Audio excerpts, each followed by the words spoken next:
Maaga pa lang bandang 5:00 ng umaga sa Brixham Harbor, Devon sa United Kingdom, dalawang mangingisda ang abala sa paghahanda para sa kanilang araw ng pangingisda. Sa simula, hindi naging maganda ang kanilang huli, kaya't nagpasya silang maglayag ng 6 na milya palayo patungo sa isang bihirang puntahan ng ibang mangingisda, ang tinatawag na The Roughs. Doon, inilubog nila ang kanilang mga lambat hanggang sa pinakailalim ng dagat, umaasang makahuli ng anumang lumulutang pataas. Matapos ang halos 1 oras, nagsimula na silang hilahin ang lambat. Laking gulat nila nang may kasamang bangkay ng lalaki ang kanilang nahuli kasama ng mga isda. Agad nilang ipinaalam sa Brixham Coast Guard. Sa simula, inakala ng Devon at Cornwall Police na isa itong trahedya sa dagat, marahil isang aksidente. Ang katawan ay nasa maayos na kondisyon kahit ilang araw na sa alat ng dagat. Nakasuot ito ng long-sleeve na polo, pantalon at brown na sapatos, ngunit walang anumang pagkakakilanlan. Tanging isang Rolex wristwatch ang suot nito na nagpapakita ng petsang 22. Napansin din ng mga awtoridad na ang mga bulsa ng pantalon ay tila sinadyang nilimas, na parang may naghahanap ng mahalagang bagay bago pa sila dumating.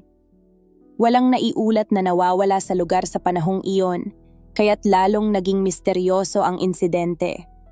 Sa isinagawang post-mortem, natuklasan ang ilang pinsala, kabilang ang isang malalim na sugat sa ulo.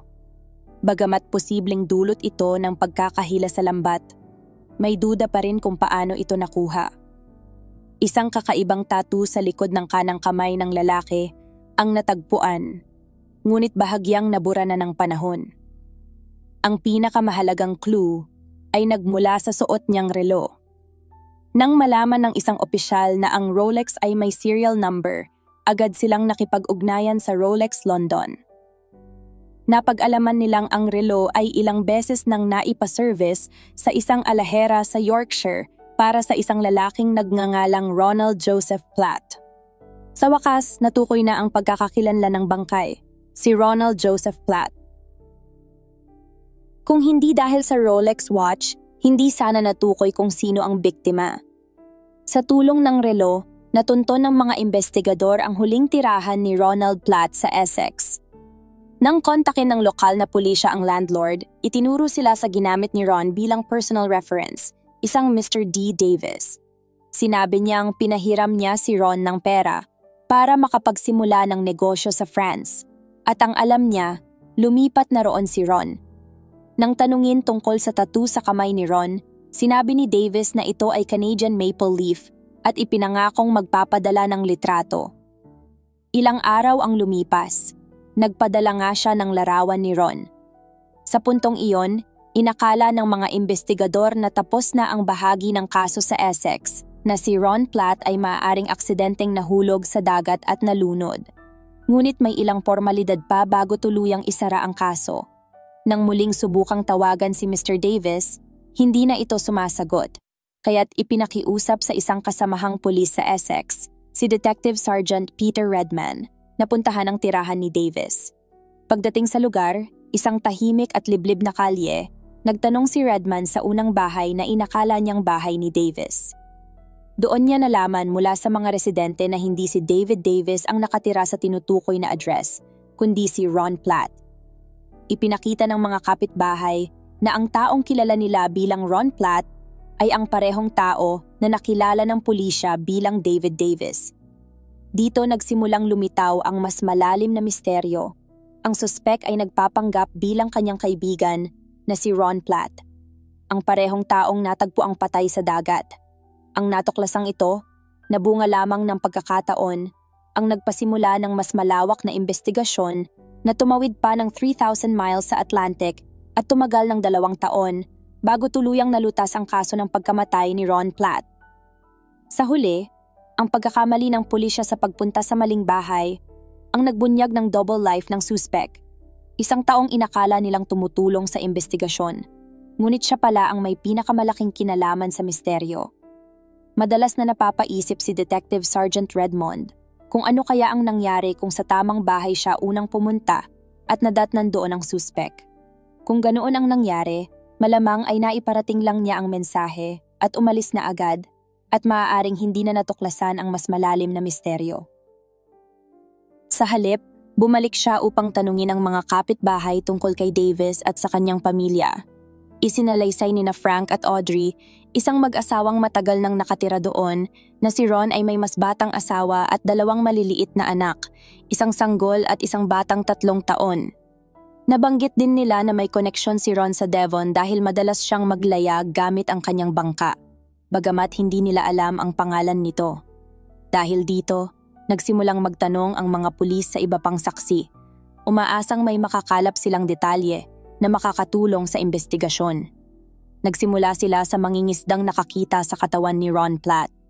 Ikinuwento nito na may nakuha din silang anchor sa parehong pagkakataon at ibinigay ito sa isang kaibigan na kalaunan ay ipinasa naman sa kanyang ina upang ibenta sa car boot sale sa Brixham. Sa kabutihang palad, hindi pa naibenta ang anchor at nakuha ito ng mga pulis, kumpleto pa sa price tag. Sa panahong iyon, hindi pa nila alam ang magiging kahalagahan ng anchor, ngunit ito pala ang magiging isa sa mga pangunahing ebidensya. Sunod nilang sinuri ang history ng pagkakaibigan ni na David Davis at Ron Platt. Ayon sa kapatid ni Ron, may dating kasintahan si Ron na si Elaine Boyce na nakatira sa Harrogate. Nang makausap ng mga pulis si Elaine, unti-unti nilang nakilala kung sino si Ron Platt at ang kanyang pamumuhay. 10 taon silang nagsama ni Elaine at inilarawan niya si Ron bilang tahimik, kalmado at mapagmahal. Isang taong laging suot ang kanyang Rolex watch kahit sa paliligo. Nang ipaalam ng mga pulis kay Elaine ang tungkol sa pagkamatay ni Ron, labis ang kanyang pagdadalamhati at hindi makapaniwala sa sinapit ng dating kasintahan. Bukod sa mga detalye tungkol kay Ron, naikwento rin ni Elaine kung paano nila nakilala si David Davis. 5 taon bago ang insidente, pumasok si Davis sa auction house kung saan receptionist si Elaine. Sa loob ng mahigit 1 oras, nakipagkwentuhan si Davis tungkol sa sining, antiques, at ang plano niyang lumipat sa Yorkshire. Sa pagtatapos ng usapan, inalok pa siya ng trabaho ni Davis na sinabing tutulungan silang makapag-ipon para makalipat sa Canada. Kalaunan, naging malapit na kaibigan ni Davis ang magkasintahan. Mula pa lang sa unang pagkikita, agad nagkapalagayan ng loob sina Ron at Mr. Davis. Sa loob ng ilang minuto ng pag-uusap, halatang humanga si Ron sa kanya. Mabilis ang naging galaw ni Davis, agad niyang inalok sina Ron at Elaine ng bahagi sa isang bagong kumpanya na tinawag na Cavendish Corporation, isang pangalan na tunog prestihiyoso. Ginawa silang mga direktor ng kumpanya, ngunit ipinaliwanag ni Davis na ayaw niyang ilagay ang kanyang pangalan sa mga dokumento dahil hinahabol umano siya ng kanyang dating asawa para sa alimony. Ayon sa kanya, isa raw itong kilalang doktor sa New York na mayaman at mapaghangad ng pera. Pinaniwalaan ni Elaine ang paliwanag na ito. Ang trabaho ni Elaine ay maglakbay sa Europa at tingnan ang mga property para sa kumpanya, ngunit wala namang aktwal na nabili. Habang siya ay nasa ibang bansa, nagdedeposito siya ng pera para kay Davis sa mga foreign bank accounts. Sa paglipas ng panahon, napansin niyang tila hinila sila ni Davis sa sarili nitong mundo. Pagbuo ng negosyo, paglalakbay, at pagpapanggap na may malaking kumpanya, kahit na ito pala ay isang harapang panlilin lang. Noon, hindi kailanman nagduda si Elaine sa pagkatao ni Davis. Lahat ng nakapaligid sa kanila ay may magagandang sinasabi tungkol dito. Magalang, relihiyoso, at aktibo sa lokal na Baptist Church sa Harrogate. Madalas niyang banggitin ang tungkol sa Diyos, kaya't mas lalo siyang pinagkatiwalaan ng mga tao. Linggo-linggo siyang nagsisimba at palaging nakaupo sa parehong spot. Para sa marami, isa siyang mabuting tao at kaibigan.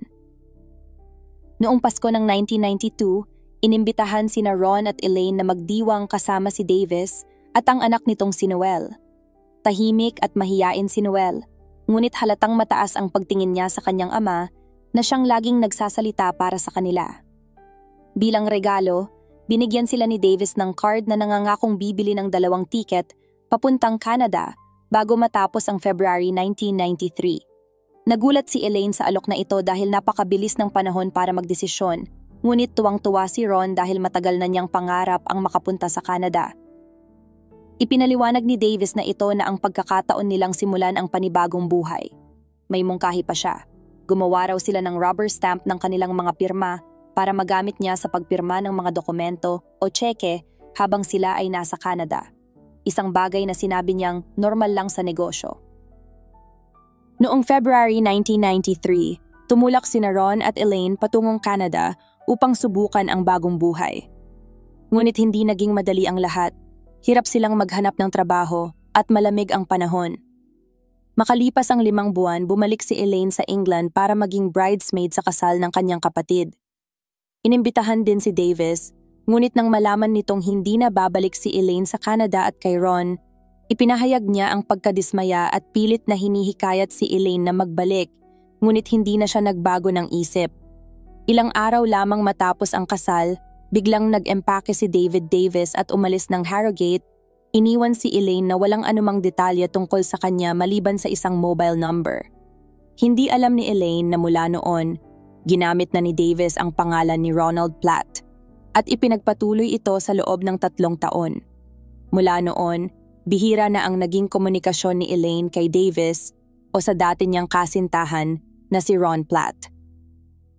Alam niyang bumalik na sa UK si Ron, ngunit hindi niya alam na natagpuan na pala ang katawan nito noong July 1996. Nang huling makausap ni Elaine si Davis, 3 buwan matapos matagpuan ang katawan ni Ron, hindi man lang nabanggit ng suspek ang tungkol dito. Sa pagtatapos ng tawag, natanong ni Elaine kung may balita si Davis kay Ron. Sagot niya, huli raw niyang nakausap si Ron noong June bago ito pumunta sa France. Nang makausap ni Elaine ang mga pulis, doon lang niya napagtanto na niloko siya ni Davis. Ikinuwento ng mga pulis na nakausap nila si Davis ilang linggo na ang nakalilipas, bagay na nagdulot ng hinala kay Elaine, lalo na't kamakailan lang silang nagkausap. Napagtanto niyang may mali at posibleng sangkot si Davis sa pagkamatay ni Ron. Sa sumunod nilang pag-uusap, natakot si Elaine. Hindi niya alam kung dapat niyang ipaalam na alam na niyang patay na si Ron. Sa huli, pinili niyang maging tapat at sinabi ito kay Davis. Biglang nag-iba ang tono ng boses ng suspect, mula masigla ay naging malamig. Sinabi nitong gusto niyang makita si Elaine sa trabaho. Nag-alinlangan si Elaine, ngunit pumayag na lang siya upang hindi magduda ang kausap. Habang nagkakape, nagkunwari si Davis na nagdasal at umiyak para kay Ron, ngunit ramdam ni Elaine na peke ang lahat ng ito. Pagkaalis ng suspect, agad niyang tinawagan ang pulisya. Alam ng mga awtoridad na kung pauwi si Davis sakay ng tren, aabutin siya sa Chelmsford Station. Nagdesisyon silang ito na ang tamang pagkakataon para arestuhin siya sa kasong pagpatay. Nag-abang sila sa istasyon, ngunit hindi dumating si Davis. Kinabukasan, nagpa siya si Detective Sergeant Redmond na dumaan sa Little London Farmhouse upang tingnan kung nandoon ang sasakyan ng suspect o may senyales ng tao. Habang nagmamasid, dumating ang isang taxi sa Little London Lane at agad lumabas ang suspect, sumakay sa harap ng kotse at naupo sa tabi ng driver. Handa na sanang arestuhin ng mga awtoridad. Habang maayos ang kanilang pag-uusap at tila isa lamang itong normal na business chat sa loob ng taxi, napag-usapan nila ang tungkol sa isang malaking bahay sa dulo ng kalsada. Biglang napansin ng driver sa rearview mirror ang isang police car na mabilis na papalapit. May sindi ang ilaw at umaalingaw-ngaw ang sirena. Nagbiro pa siya sa pasahero na wala naman siyang ginagawang masama. Biglang humabol ang armed response vehicle. Lumampas sa kanila at hinarang ang taxi. Lumapit ang mga pulis, tinutukan ng baril ang pasahero at inutusan siyang bumaba ng sasakyan. Pinadapa si Davis sa likod ng taxi, hinanap at kinapkapan. Nilapitan siya ng isang opisyal, nagpakilala at sinabi, "Inaaresto kita sa hinala ng pagpatay kay Ron Platt." Tahimik at kalmado ang naging tugon ng suspect. Sumunod siya sa utos, walang ipinakitang emosyon at kusang iniabot ang kanyang mga kamay para posasan. Dinala siya sa police station. Sa paghalughog sa kanyang mga bulsa, natuklasan ng mga pulis na may mga dokumento siyang nagpapakilalang David Davis at mayroon din sa pangalan ni Ron Platt. Patunay na ginagamit niya ang identity ni Ron. ngunit hindi pa ito sapat para mapatunayang may sala siya sa pagpatay.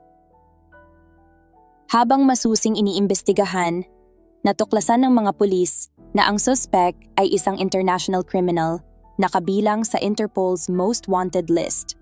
Sa puntong ito, kailangan pa rin nila ng mas matibay na ebidensya para makasuhan siya ng murder.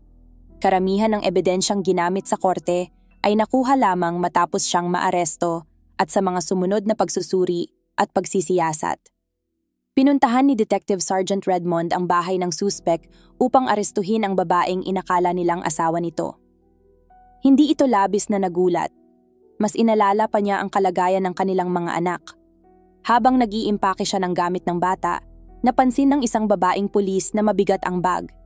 Nang buksan, natagpuan ang maraming gold bars at pera, hindi pangkaraniwan para sa isang 3 taong gulang. At iyon pa lamang ang simula. Noong October 31, 1996, bandang 5:20 p.m., sinuri nila ang Little London farmhouse. Natagpuan doon ang 25,000 euros cash, 8,000 Swiss francs, 17 gold bars, at mga painting na nagkakahalaga ng 6,000 euros. Halos walang natirang gamit sa bahay matapos ang investigasyon. Kinuha ang lahat ng dokumento, alahas, at mahahalagang bagay. Dinala ang mag-asawa sa Devon para imbestigahan. Tahimik at tila matulungin ang suspect bago at pagkatapos ng opisyal na interview, ngunit nang simulan ang formal na pagtatanong, tumanggi na siyang sumagot sa kahit anong tanong. Walang nakuha ang pulisya, kaya't kinailangan nilang masusing pagdugtong-dugtungin ang mga ebidensya upang mapatunayang may koneksyon ang pagkamatay ni Ron Platt sa suspect na nasa kanilang custody. Sa pagsisiyasat sa bahay, natuklasan ng mga pulis ang mga litrato ng yate ni Davis na Lady Jane na siya mismo ang sakay, ngunit hindi nila agad natukoy kung saan ito nakadaong. Nang suriin ng Essex Police ang iba pang ebidensyang nakalap, nagkaroon sila ng malaking tagumpay. Isa sa mga miyembro ng search team, na isang mangingisda rin, ay nakapansin sa pangalan ng bangka sa board ng investigasyon. Agad niyang sinabi na nakita niya ang Lady Jane sa isang dry dock. Nang suriin, nandoon nga ang bangka at agad itong dinala sa forensic laboratory. Sa loob ng cabin ng Lady Jane, natagpuan ang mga bakas ng dugo at buhok ni Ron Platt sa isang kutsyon, pati na rin ang isang walang lamang plastic bag mula sa isang tindahan. Nang suriin ang plastic bag, lumitaw ang fingerprint ni Ron Platt. Napag-alaman din na bumili ng anchor mula sa parehong tindahan ilang araw bago ang pagkamatay ni Ron. Nakuha ang resibo sa bahay ng suspect. Nang tanungin ang mga empleyado ng tindahan, kinumpirma nilang 2 lalaki ang bumili ng mga gamit na iyon. Ngunit ang anchor na binili ay hindi akma para sa Lady Jane na mayroon ng sariling anchor. Kapansin-pansin, ang anchor na ito ay kapareho ng natagpuan kasama ng katawan ni Ron. Nang makita ng pathologist ang anchor, agad niyang napansin na tumugma ito sa 2 pinsala sa binti ng biktima. Sa isang tingin pa lang sa larawan, malinaw na ginamit ang anchor upang palubugin si Ron sa dagat. Napansin din ng pathologist na ang leather belt ni Ron ay may kakaibang baluktot. At nang suriin, natagpuan ang zinc deposits na tumutugma sa coating ng anchor. Lumabas sa pagsusuri na malamang ay tinamaan muna sa ulo si Ron. Nawalan ng malay, nilagyan ng anchor sa sinturon, at itinapon sa dagat mula sa bangka ni Davis. Habang dumarami ang ebidensya laban kay Davis, hindi pa rin ito sapat para sa tiyak na hatol ng murder. Inakala ng mga pulis na Amerikano si Davis, kaya ipinadala nila ang kanyang fingerprints sa Interpol. Dito nagkaroon ng malaking pagbabago sa kaso. Ilang oras lang ang lumipas, lumabas ang balita na ang lalaking nasa custody nila ay hindi si David Davis, kundi si Albert Johnson Walker, isang pugante mula sa Canada na wanted dahil sa pagnanakaw ng milyon-milyong dolyar at kabilang sa Interpol's Most Wanted list. Nadiskubre ng mga pulis na si Albert Walker ay dating namuhay sa Ontario, kasama ang asawang si Barb at kanilang pamilya. Naghiwalay ang mag-asawa at noong December 1990, naaresto si Walker sa tangkang pagpasok sa kanilang bahay. Pagkatapos nito, bigla siyang naglaho dala ang $3.2 million na pera ng mga kliyente mula sa kanyang investment company. Tumakas siya mula Canada kasama ang anak na si Sheena na 15 years old noon. Akala ng pamilya Walker ay magbabakasyon lang sila, ngunit hindi na sila bumalik kaya't nag-alala ng husto si Barb para sa kaligtasan ng anak. Ipinakalat sa buong mundo ang larawan ni Sheena bilang nawawala. Napag-alaman ng mga awtoridad na nagtungo si Walker sa England at Switzerland, ngunit natigil doon ang kanilang pagsubaybay. Ito ay dahil ginamit na ni Albert Walker ang kanyang unang peking identity bilang David Davis, isang dating investor sa kanyang kumpanya. Nang hindi na niya magamit ang pangalan na iyon, naghahanap siya ng panibagong pagkakakilanlan at dito niya nakilala sina Elaine Boyce at Ronald Platt na lalong nagpalalim sa kanyang kasinungalingan at panlilinlang. Unti-unti nang nabubunyag ng mga pulis ang masalimuot na kasaysayan at mga kasinungalingan ni Albert Walker, simula nang lumipat siya sa Harrogate noong 1991 at makilala ang magkasintahan. Sa loob lamang ng 18 buwan, naging malapit na kaibigan ni Albert Walker sina Ron at Elaine, ginawa silang direktor ng kanyang peking kumpanya at pinunduhan pa ang kanilang paglipat sa Canada. Pagkatapos nito, lumipat siya ng 300 miles patimog patungong Devon gamit ang bagong pagkakakilanlan at kasama ang kanyang bagong asawa. Nang maglabas ng anunsyo si Judith DeMarty sa lokal na pahayagan para sa paupahang cottage, isang Mr. and Mrs. Ron Platt ang tumugon. Dumating si Walker kasama ang kanyang buntis na asawa at agad nagustuhan ang lugar. Eksaktong hinahanap daw nila. Lumipat sila sa gitna ng hanay ng mga cottage, katapat lang ng farmhouse ni na Judith at ng kanyang kapatid na si Carol. Napansin agad ni Judith na tila pilit pinapabata ni Ron ang sarili. Mula sa kulay ng buhok, mamahaling dental work, at mga damit na hindi karaniwan para sa kanyang edad. Iniisip niyang marahil ay gusto lang nitong makasabay sa mas batang asawa. Isa sa mga painting na ipinapaskil ni Ron sa bahay ay may lagdang David. Nang mapansin ito ng anak ni Judith, sinabi ni Walker na iyon daw ang tawag sa kanya noong nasa kolehiyo pa siya at hindi na nila ito pinansin noon. Dumating ang sanggol noong September 1993 at nagpatuloy silang magpanggap bilang mag-asawa. Minsan, narinig ni Judith na tinawag ng babae si Ron ng daddy, isang bagay na napansin niya ngunit inisip na lamang na call of endearment. Hindi niya kailanman inisip na hindi sila tunay na mag-asawa, kaya't laking gulat niya nang malaman ang katotohanan. Isang gabi, kinausap ni Walker si Carol tungkol sa bagong negosyo. Interesado siyang magtayo ng Marriage Guidance Counseling Center. Tinulungan siya ni Carol na maghanap ng mga lugar para sa training at sa sumunod na mga buwan ay kumuha siya ng basic qualification.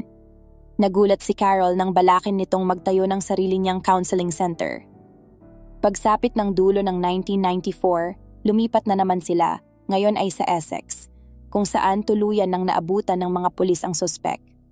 Sa Essex, pinalaki pa ni Walker ang kanyang mga credentials sa mga kaibigan sa tennis club, nagpakilalang psychologist, at sinabing nagtatrabaho malapit sa Brentwood. Nang ialok siyang ipakilala sa mga doktor na miyembro ng club, bigla siyang naging mailap. Nakilala siya ng mga tao bilang palakaibigan at madaling lapitan, ngunit kabaligtaran ang kanyang asawa. Napakabata, halos kalahati lang ng edad niya, at tila hindi makasagot nang hindi tumitingin sa kanya para humingi ng pahintulot. 2 taon silang namuhay sa Essex at nagkaanak pa ng isa. Ngunit unti-unti nang nawawala ang kontrol ng suspek sa kanyang maingat na binuong pagkakakilanlan. Noong 1995, nakatanggap siya ng balita mula Canada. Babalik na sa UK ang tunay na Ronald Platt. Marahil inakala niyang sa pagpapalipat kay Platt sa Canada, makukuha na niya habang buhay ang pagkakakilanlan nito ng walang aberya. Hindi naging ayon sa plano ni Albert Walker ang lahat. Sa isang maliit na lugar, magkakaroon ng 2 taong parehong nagngangalang Ronald Platt, parehong petsa ng kapanganakan at parehong mga dokumento. Ito ay malinaw na banta sa kanyang patuloy na kalayaan. Bilang isang fugitive mula Canada, marami siyang tinatago at may matibay na motibo para patahimikin si Ronald Platt. Pinaniniwalaan na noong araw na iyon, inanyayahan ni Albert Walker si Ron sa kanyang bangka, marahil para magpanggap na magkaibigan at mamingwit. Ngunit ang tunay na layunin ay patayin siya at itapon ang katawan sa dagat. Malamang, buo ang tiwala ni Ron kay Walker hanggang sa huli. Kung hindi, hindi siya sasama sa bangka. Noong June 1998, humarap si Albert Walker sa paglilitis para sa pagpatay kay Ronald Platt. Sa pagpasok sa Exeter Crown Court, tinakpan niya ang kanyang muka. Ngunit sa loob ng korte, kampante siyang hindi siya mapapatunayang nagkasala. Sa buong paglilitis, tila hindi siya nababahala. Wala namang saksi sa mismong krimen at walang makapagsasabi ng eksakto kung paano o saan ito naganap. Gayunpaman, ang Rolex watch na tumulong sa pagkakakilanlan ng bangkay ni Ron ay naging mahalagang ebidensya rin sa oras ng krimen. Ang relo, na water-resistant at self-winding, ay titigil kapag hindi gumagalaw matapos ang 48 oras. Dahil huminto ito sa ika-22 ng buwan, napag-alaman ng mga investigador na ang katawan ni Ron ay itinapon sa dagat bandang July 20 o 21. Dagdag pa rito, ang GPS memory ng bangka ay nagbigay ng eksaktong lokasyon ng Lady Jane sa mga petsang iyon, malapit mismo sa lugar kung saan nakuha ang katawan ni Ron Platt. Tinawag ng prosekusyon si Elaine Boyce, dating kasintahan ni Ron, upang tumestigo. Ipinahayag niya na si Ron ay tunay na banta kay Walker dahil ginagamit nito ang pagkakakilanlan ni Ron. Kung mabubunyag ito, tiyak na mailalantad ang tunay na pagkatao ng suspect. Isa pang mahalagang saksi ay si Sheena, ang anak ni Albert Walker, na 6 na taon niyang nakasama sa pagtakas, nagkunwaring asawa at naging ina ng 2 bata. Ang kanilang mga testimonya ay nagpatibay sa kaso laban kay Walker.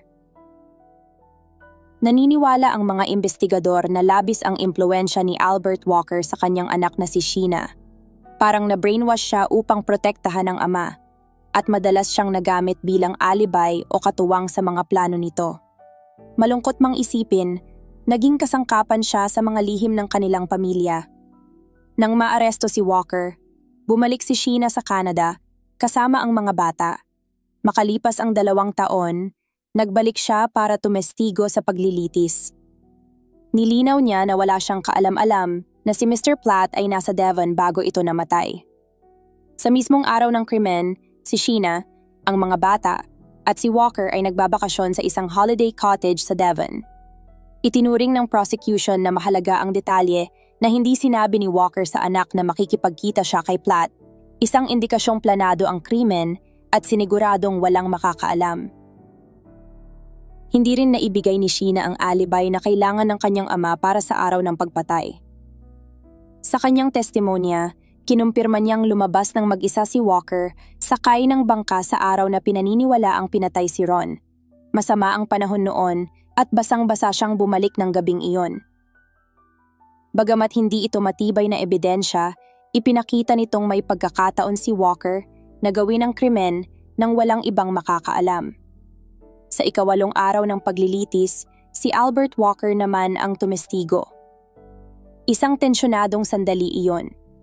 Hindi tiyak kung magsasalita siya, ngunit umaasa ang prosecution na gagawin niya ito upang makita ng lahat ang kanyang tunay na pagkatao. Sa witness stand, muling ipinakita ni Walker ang kanyang kumpiyansa at karisma, maging sa harap ng hukom. Inamin niyang siya ay isang fugitive na gumagamit ng peking pagkakakilanlan, ngunit iginiit na hindi siya ang pumatay kay Ron. Ayon sa kanya, maaaring napatay si Ron, ngunit hindi siya ang may gawa nito. Ipinaliwanag din ni Walker na ang dugo ni Ron sa kutsyon ng yate ay dahil umano sa isang insidente kung saan natamaan ang ulo ni Ron, ngunit walang kinalaman sa pagkahulog o pagpatay. Gayunpaman, hindi na niya naloko ang hurado. 2 oras lang ang inabot ng jury upang hatulan siyang guilty sa pagpatay kay Ron Platt. Hinatulan siya ng habang buhay na pagkakakulong. Para sa mga naghahanap ng hustisya, ito ay isang malaking ginhawa at tagumpay. Hindi nakaligtas si Walker sa kanyang mga kasalanan, ngunit muntik nang hindi matuklasan ang krimen. Napakabihira ng pagkakataon na madiskubre ang katawan sa loob ng 7 araw sa isang lugar na halos hindi napapangisdaan. Kung hindi dahil sa Rolex watch na may natatanging serial number, sa anchor na nakuha ng aksidente, at sa pulis na nagkamaling pumunta sa maling bahay, marahil ay hindi nabunyag ang tunay na pagkatao at krimen ni Albert Walker. Kung hindi dahil sa mga kakaibang pangyayari, malamang ay isinara na lang ng pulisya ang kaso at sinabing natukoy na nila kung sino si Mr. Platt at doon na sana nagwakas ang lahat. Ang serye ng panlilinlang at pagpapalit ng pagkakakilanlan ni Albert Walker ay nakapanlinlang sa halos lahat ng tao sa paligid niya. Hanggang ngayon mahirap pa ring paniwalaan para sa marami na ang isang taong maayos, mabait at magalang ay kayang gumawa ng ganoong kasamaan. May mga tao pa ring tumatangging maniwala, hindi matanggap na siya ang may gawa ng lahat ng ito. Hindi siya iyon, napakagaling niya, napakaayos niyang magpanggap, ang madalas na marinig mula sa mga nakakakilala sa kanya. Walang sino man sa kanilang komunidad ang nagduda sa kanya. Para sa mga naging malapit kay Ron Platt na totoong Albert Walker, mahirap pagdugtungin ang imahe ng taong minahal at pinahalagahan nila sa taong nililitis sa korte. Hindi dahil hindi sila naniniwala sa hatol ng hukuman, kundi dahil mahirap lang talagang tanggapin na ang dalawang katauhan ay iisa. Noong 2005, inilipat si Walker sa Canada upang harapin ang mga kasong panlilinlang, pagnanakaw at money laundering. Noong 2007, hinatulan siya ng 4 na taon sa kulungan para sa fraud at 1 taon para sa paglabag sa batas ng pagkabangkarote, kasabay ng kanyang habambuhay na sentensya na sinimulan niya sa Kingston Penitentiary. Nang isinara ito noong 2013, inilipat siya sa bilangguan sa British Columbia. Noong February 2024, tinanggihan ng parole board ang kanyang hiling na day parole kahit na inirekomenda ito ng Correctional Services Canada dahil patuloy niyang itinatanggi at minamaliit ang kanyang mga krimen. Sa buong panahon ng kanyang pagkakakulong at paglilitis, hindi siya kailanman nagpakita ng pagsisisi sa ginawa niya kay Ronald Platt. Sa kasalukuyan, siya ay 79 years old at nananatiling nakakulong.